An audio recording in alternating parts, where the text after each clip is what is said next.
Hey guys, this is Sandeep from Drive Atlas and welcome back to yet another video, and this is a much awaited video since a lot of you have actually requested for it, so we try to expedite it and bring it to you at the earliest, and this is the review of the Micromax in Note 1.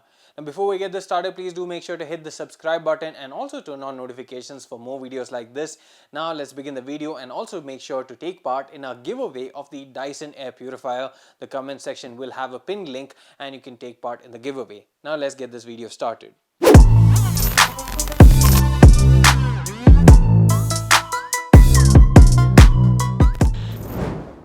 In terms of hardware, the Micromax in Note 1 comes with a quad camera setup at the back that comprises of a primary 48 megapixel sensor with f1.7 aperture, a secondary ultra wide angle 5 megapixel camera with f2.2 aperture, and two 2 megapixel cameras, out of which one is a depth sensor and the other is a macro sensor as well. Let's start by talking about the primary camera itself, which captures in 48 megapixels of resolution by default as opposed to most other pixel bin camera sensors that captures in default in 12 megapixels. Now this has an issue in terms of the over sharpening. This is quite evident when you look at pictures at a glance itself, and you can see the edges that don't look all that great, especially due to the extreme over sharpening that is happening in terms of processing on these images. Apart from that, these have very good color palette. They're quite natural looking. They're not oversaturated or undersaturated in any way, but the dynamic range is not all that great either, particularly in terms of the shadows. Now, funnily enough, this actually has a separate photo mode and a separate mode for HDR, while the portrait mode is actually baked into the regular photo mode itself as an add-on at the top. Now when I compared the images of HDR and photo mode side by side, I didn't really notice any huge difference in terms of dynamic range. So I guess this HDR mode is sort of redundant as the phone is already capturing HDR mode even in the regular mode.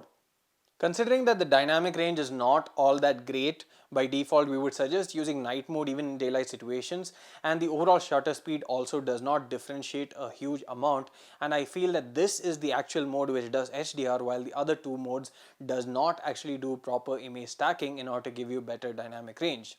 Now in terms of the focus speeds, in terms of the focus locking, in terms of the overall white balance and stuff, this gets things right and is on point, and we had no issues with that. But like I mentioned earlier, the main issue is with over sharpening, and hopefully this gets fixed with a software update.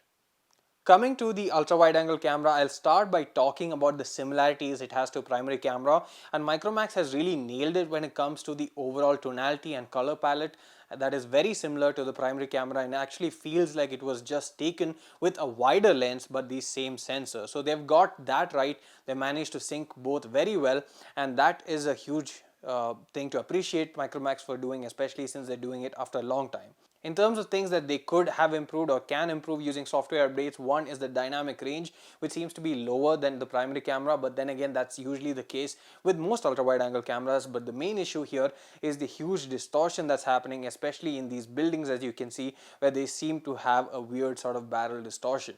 It's also worth noting that the ultra wide angle camera does not have a separate night mode or an HDR mode, and you can access it only in the photo mode. Coming to low light performance, just like in daytime scenarios, we would suggest using night mode, as you would get much better looking images in terms of the overall dynamic range, and prevents the highlights from being overexposed and prevents the shadows from being way too underexposed as is possible in the regular and HDR modes. Now one thing worth noting is that due to the over sharpening and the way that the images are processed, the noise levels are very high even in night mode, but then again it's much better than using the photo mode or the HDR mode, so we would definitely suggest using the night mode for this. Another thing to keep in mind is that the focusing is a bit slower and there's a chance for it to hunt for focus, and in case you hit the shutter button a bit too early, there's a chance that you could be saving a blurred photo instead of a properly focused one. In terms of the ultra wide angle camera for low light photos, we would suggest not to use this, considering that noise levels are even considerably higher and you have a lot of weird artifacts as well that ruin the overall image. So it's always best, if possible, to step back and then capture the image with this particular camera phone. Now in terms of the portrait mode itself, this is something that you can access using the regular photo mode by just toggling the button above, but in terms of the blur itself, it's not all that great, and there are chances where the edge detection has a hit or miss, and in more cases than not we have had a failure in terms of edge detection, while when it does work the blurring has been pretty good as well. Now coming to the macro camera, this is a fixed focus camera, so you would get optimum sharpness and things in focus by just adjusting your position to the subject or object. And yes, this also allows you to get much closer to a subject object than your regular photo camera, and thus it is helpful in some cases. But then again, the quality is not all that great considering the lower resolution. But it's also worth noting that this is better than some of the other 2 megapixel macro sensors that we've seen on the market.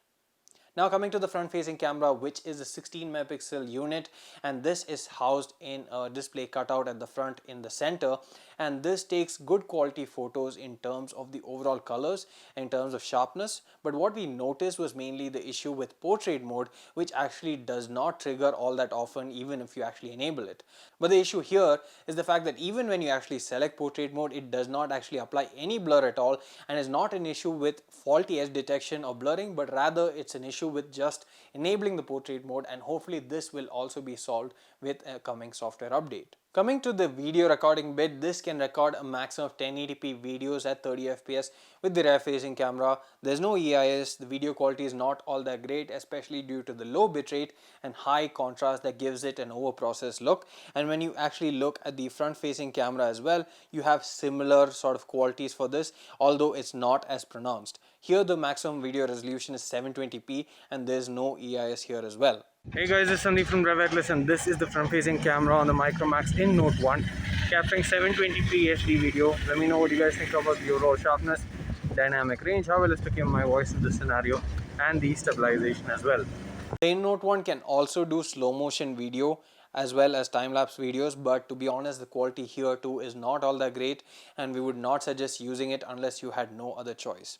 So overall, to conclude, the Micromax in Note 1 did promise quite a bit of things, especially when it came to the cameras. But to be honest, apart from the slightly better than usual camera quality for the macro camera, as well as the consistency between images of the primary camera and the ultra wide angle camera, there's not much that you can talk about the Micromax in Note 1 cameras in a good light. There are a lot of things that they need to improve, and I do understand that this is the first generation product after a long time, so there may be issues which could be fixed with software updates or with hardware advancements in the near future when they announce an updated phone. But currently, if you're buying this for the sole purpose of taking photos or videos, I would not suggest picking the Micromax in Note 1. Thanks for watching this video. If you have any questions, do let me know in the comment section below. See you again in the next one. Please don't forget to hit the subscribe button.